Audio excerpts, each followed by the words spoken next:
মাঝে মধ্যে দেখবেন 52তে যারা জীবন দিয়ে বিদায় নিয়েছেন, ইতিহাস রচনা করেছেন, অধিকার আমাদেরকে দান করে নিজেরা নিজেদের জীবনটাই দান করেছেন, তাদের পরিবারের অনেক সদস্য এখন আর বোধহয় কারো মা জীবিত নেই আমার ধারণা। 7-8 বছর আগে দেখেছিলাম বরকতের মা বড় কষ্টে আছে, কিন্তু তাদের পরিবারের সদস্যরা অনেকেই কষ্টে আছে। কেন? এই রাষ্ট্রের কি এতই অভাব পড়েছে যে তাদের দিকে একটু সুদৃষ্টি দেওয়া যায় না? তারা তো এক একজন ইতিহাস, তাদের এক একটা বাড়ি এই জাতির মিউজিয়াম হওয়ার কথা, এবং তাদের এক একটা পরিবার এই জাতির জন্য মাথার মুকুট হয়ে থাকার কথা। আমরা লজ্জিত এবং দুঃখিত, তাদের দিয়ে রাজনীতি করি কিন্তু তাদের প্রতি আমরা দায়িত্ব পালন করি না। এই দায়িত্ব রাষ্ট্রের। জনগণ রাষ্ট্র চালায় না, একটা সরকার রাষ্ট্র চালায়। যুগ যুগ ধরে যারা সরকারে ছিলেন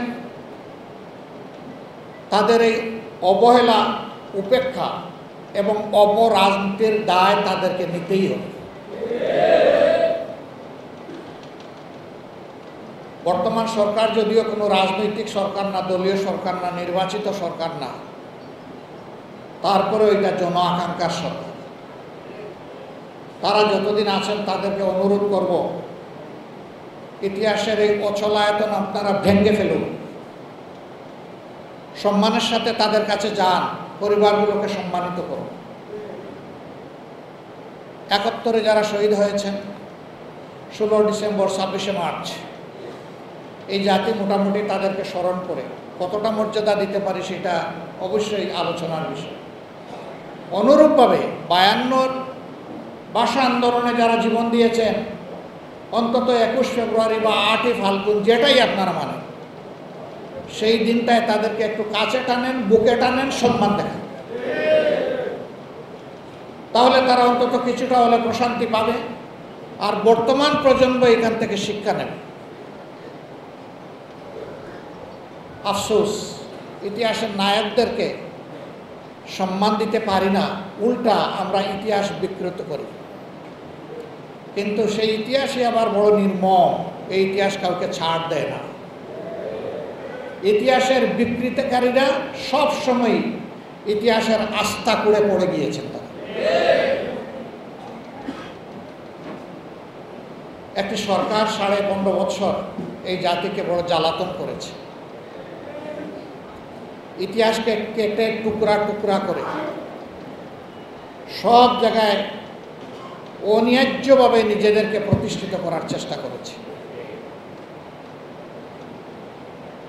প্রত্যেকটি জাতির যুব সমাজ সাধারণত অন্যায়ের বিরুদ্ধে থাকে, বৈষম্যের বিরুদ্ধে থাকে। আমাদের যুব সমাজ আলহামদুলিল্লাহ সেই গৌরব ধারণ করে চলছে। জোর করে যে ইতিহাস তৈরি করা হয়, এটা আরেকটা প্রচণ্ড চাপে এটা কিন্তু একদম বিলুপ্ত হয়ে যায়।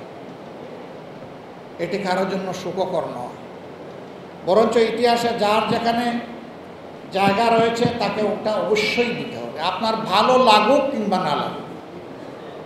এর নাম ইতিহাস। যদি ভালো লাগার মানুষকে আপনি সামনে নিয়ে আসেন আর না লাগার মানুষকে যদি ফেলে দেন, এটা ইতিহাস নয়, এটা হবে গল্প। ইতিহাসের নামে আমরা আর কোনো গল্প দেখতে চাই না।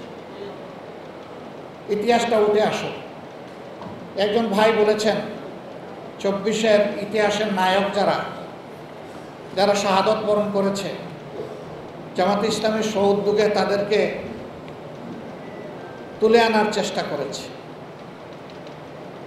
আমাদের বই হয়তো আপনাদের অনেকের কাছে পৌঁছেছে, অনেকের কাছে পৌঁছবে ইনশাআল্লাহ। দেখবেন যে এখানে একটা শব্দেও কোনো দলীয় ক্রেডিট আমরা দাবি করিনি।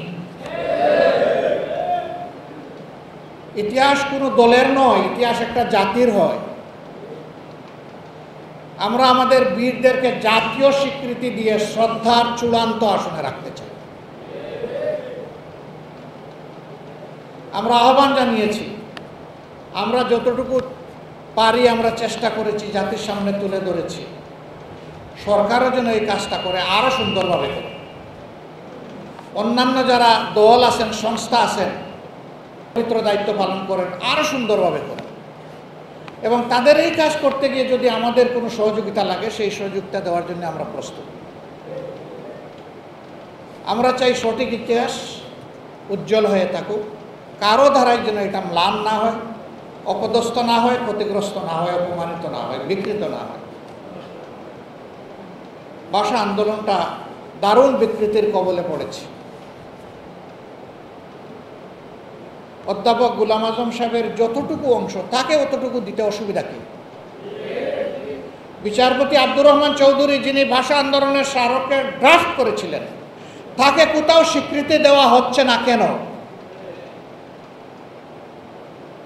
তমদ্দুন মজলিস নামের যে সংগঠন এই আন্দোলনের সূচনা করলো, তারা ইতিহাস থেকে বিলীন কেন? যার যেখানে জায়গা থাকে সেখানে জায়গা করে দিতে হবে। তাহলে এই জাতির মধ্যে বারবার বীর জন্ম নেবে। আর বীরকে যদি অস্বীকার, অগ্রাহ্য এবং অপমান করা হয়, এই জাতির মধ্যে বীর জন্ম নেবে না। সুবিধাবাদী কাঙ্গালের জন্ম হবে এই জাতির মধ্যে, যারা সমস্ত গরিবের ধন লুটে পুটে খেয়ে শেষ করে দেবে। সম্মানিত ভাইয়েরা, ইতিমধ্যেই আপনারা জেনেছেন এবং আমার ভাইয়েরা বলেছেন, গতকালকে আমি গভীর বেদনা থেকে একটা স্ট্যাটাস দিয়েছিলাম। হয়তো অনেকেই খেয়াল করেছেন, অনেকে করেননি। বিগত সরকার এই জাতির প্রায় প্রত্যেকটি নাগরিকের সাথে শুধু তাদের গোষ্ঠী ছাড়া জুলুম করেছে।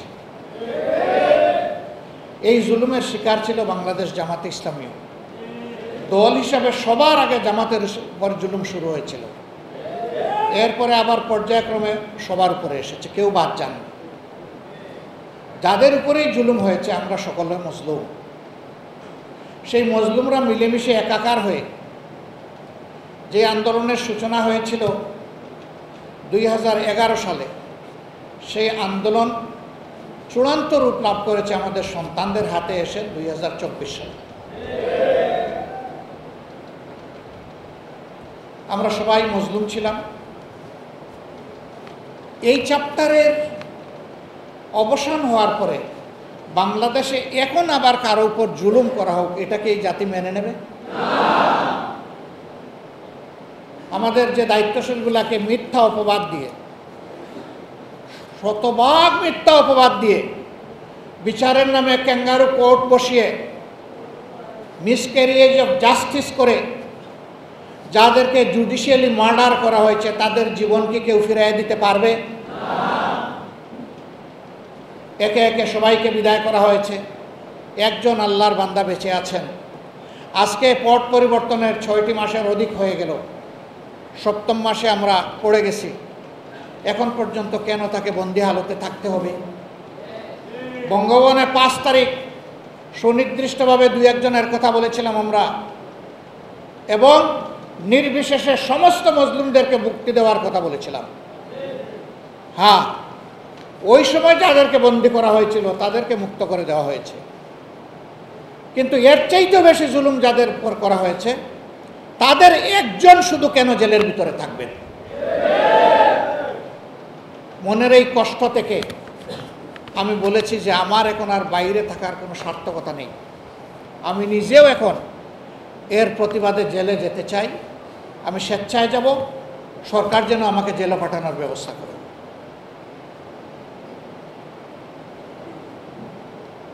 সম্মানিত বন্ধুগণ, আমার ভাইয়েরা বলেছে আপনাকে আমরা একা ছাড়ব না, আমরা আপনাকে লাখো কর্মী আপনাকে সঙ্গ দেব। আমি আমার ভাইদের কাছে কৃতজ্ঞ, কিন্তু আমি বলতে চাই লাখও লাগবে না, আমি একাই যাব ইনশাআল্লাহ। কারণ এই জমিনকে ঠিক করার জন্য আমার সহকর্মীদেরকে বাইরে থাকতে হবে। সবাই ভিতরে গেলে এই জমিনের জঞ্জাল পরিষ্কার করবে কে? আমার সহকর্মীরা থাকুক, জঞ্জাল পরিষ্কার করুক, আর আমি মুসলিমের প্রতীক হিসাবে, প্রতিবাদ হিসাবে আমি জেলে চলে যাই। কারণ ফ্যাসিস্ট সরকার তো আমাকে দফায় দফায় জেলে নিয়েছে। আমাকে আগের দিন নিচে পরের দিন ছেড়েছে এমন কোনো ইতিহাস নেই। আজ বন্দি করেছে 2 মাসের, 1 মাসের মাথায় ছেড়ে দিয়েছে এমন কোনো ইতিহাস নেই। আমাকে দীর্ঘ সময় জেলে রেখে পরীক্ষা নিরীক্ষা করেছে। ফ্যাসিস্ট আমলে আমি জেলে গিয়েছি, সেই অভিজ্ঞতা আমার আছে। এখন এই দুনিয়াবাসী, দেশবাসীর সাক্ষী থাকুক, ফ্যাসিজমের বিদায় নেওয়ার পরেও সেই একই ব্যক্তি আবার জেলে যাচ্ছে। আমার সম্মানিত ভাইয়েরা, হ্যাঁ, ইতিমধ্যে বিভিন্ন মহল থেকে আমাকে অনুরোধ করা হয়েছে যে অনেক ধৈর্য ধরেছেন, আরো একটু অল্প ধৈর্য ধরুন। আমরা রাষ্ট্রে কোনো বিশৃঙ্খলা সৃষ্টি করতে চাই না, কিন্তু আমাদের সাথে কেউ যদি খেলেন তাহলে আমরা কারো দাবার গুটি হব না।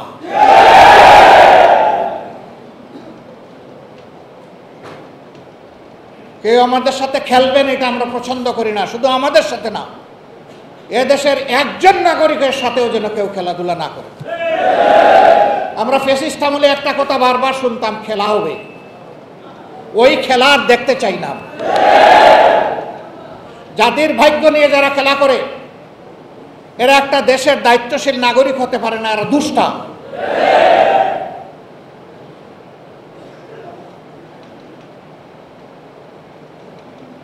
একুশ আমাদেরকে যে সবক দিয়ে গিয়েছে, শিক্ষা দিয়ে গিয়েছে, যেখানেই অন্যায় সেখানেই প্রতিরোধ। এটা যার আমলেই হোক, আমরা সেই প্রতিরোধ করার জন্য অঙ্গীকারবদ্ধ। আশা করব অন্যায়ের বিরুদ্ধে যাদেরই অবস্থান তারাও এগিয়ে আসবেন। সবাই আসলে আমরা মহা খুশি, কেউ না আসলে আমরা একাই দাঁড়িয়ে থাকবো ইনশাআল্লাহ। বাংলাদেশ ফ্যাসিবাদীদেরকে তাড়িয়েছে, কিন্তু আমরা ফ্যাসিবাদের জ্বালা থেকে এখনো মুক্ত হতে পারি নাই। যে সমস্ত অপকর্ম করত ফ্যাসিবাদীরা, সেই অপকর্ম যদি আমিও করি তাইলে আমিও একজন ফ্যাসিবাদী।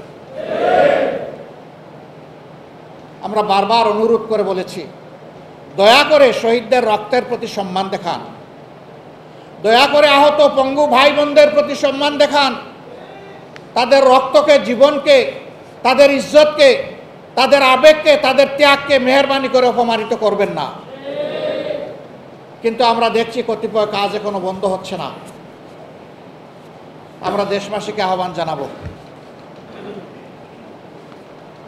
আমরা বারবার আহ্বান জানিয়ে যাচ্ছি, কিন্তু এই আহ্বান আমরা কিয়ামত পর্যন্ত জানাবো না।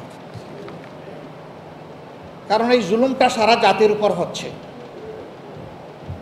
ঘাটে ঘাটে যে চাঁদাবাজি হয়, এর কারণে প্রত্যেকটা দ্রব্যের মূল্য বহুগুণ বেড়ে যায়। এর চাপ এদেশের একজন শ্রমজীবী মানুষের উপর পড়ে, এমনকি রাস্তার আমার একটা ভিক্ষুক ভাই কিংবা বোনের উপরেও পড়ে। তাহলে তো আমরা সকলেই ক্ষতিগ্রস্ত। আমরা কেন ওই অন্যায়কে প্রশ্রয় দেব? কেন আমরা নীরবে সহ্য করব? কাজেই এই ব্যাপারে আমাদেরকে সামাজিক প্রতিরোধ গড়ে তুলতে হবে ইনশাআল্লাহ। তার আগে আমি সকল মহলকে, আমি কোনো দল, কোনো গোষ্ঠী, কোনো ব্যক্তিকে এই কথা বলছি না, এই কাজে যারাই আছেন তাদের কোনো দলও দেখতে চাই না, কোনো গোষ্ঠীও দেখতে চাই না। বিনয়ের সাথে বলি যে এই কাজ বন্ধ করুন, জাতিকে স্বস্তির সাথে বাঁচতে দিন, সামনে এগিয়ে যেতে দিন। আবার যেন ফ্যাসিবাদের নতুন ধারা অধ্যায় তৈরি না হয়, তার থেকে ফিরে আসুন। ফিরে না আসলে ভাই আমাদের লড়াই অব্যাহত থাকবে ইনশাআল্লাহ। আমরা এই লড়াই বাদ দেব না। আমরা অবিরাম চলা সৈনিক। আমি দুনিয়া থেকে চলে যেতে পারি, কিন্তু এই কাফেলা, ন্যায়ের এই কাফেলা থাকবে ইনশাআল্লাহ। আমাদের নেতৃবৃন্দকে এইভাবে বোধহয় নির্মমভাবে হত্যা করা হতো না, আল্লাহ ভালো জানেন। অবশ্য হায়াত যে যতটুকু নিয়ে এসে ততটুকুই, রিজেক্ট যার যতটুকু অ্যালটেড ততটুকু, এটা বাড়বে না, কমবে না। কিন্তু কারো কারো আমরা আক্রোশের শিকার হয়েছিলাম। আমাদের ঘাড় নরম করার চেষ্টা করা হয়েছে, নত করানোর চেষ্টা করা হয়েছে। মহান আল্লাহ আমাদেরকে সাহায্য করেছেন। আমাদের নেতৃবৃন্দ হাসতে হাসতে ফাঁসির তক্তার উপরে দাঁড়িয়েছেন, কিন্তু আল্লাহ ছাড়া কারো কাছে মাথা নত করেন নাই। এটি আমাদের সবক, এটি মুমিনদের সবক। তাদের এই শিক্ষা আমরা বুকে শ্রদ্ধার সাথে ধারণ করি। মাথা উঁচু করে তারা জীবন দিয়ে হলেও লড়াই করতে হবে, এই শিক্ষা আমাদেরকে দিয়েছেন। আমরা 21-এ আজকে আবার নতুন করে অঙ্গীকার নিচ্ছি, আমরা ইনশাআল্লাহ ন্যায়ের উপর অন্যায়ের বিরুদ্ধে আমাদের এই লড়াই মাথা উঁচু করে আল্লাহর সাহায্য নিয়ে অব্যাহত থাকবে। আগামী দিনের একটি মানবিক কল্যাণ রাষ্ট্র গড়ার জন্য আল্লাহর দ্বীন এবং কোরআনের ভিত্তিতে, যা আল্লাহর দেওয়া সনদ এবং বিধান, এর ভিত্তিতে দল, ধর্ম, জাতি, বর্ণ নির্বিশেষে আমরা সকলের সহযোগিতা চাই, দোয়া চাই, ভালোবাসা চাই, সমালোচনাও চাই। ভুল করলে অবশ্যই সমালোচনা করবেন, ধরে দেবেন। তবে হ্যাঁ, জোর করে আমাদের নামে কোনো ভুল কেউ তৈরি করলে সেটা আমরা মানব না। আমরা যেটা বলি না, যেটা করি না, সেটা যদি আমাদের নামে চালান দেওয়া হয়, তাহলে ওর প্রতিবাদ করা আমাদের দায়িত্ব হবে। আমাদেরকে আপনার ভাষায় সমালোচনা করুন, কোনো সমস্যা নাই, কিন্তু বিষয়ের সত্যতা থাকতে হবে, যথার্থতা থাকতে হবে। তবেই আপনি বড় ধরনের সাহায্য করবেন আমাদেরকে। আমরা সেই সাহায্য আপনাদের কাছ থেকে চাই।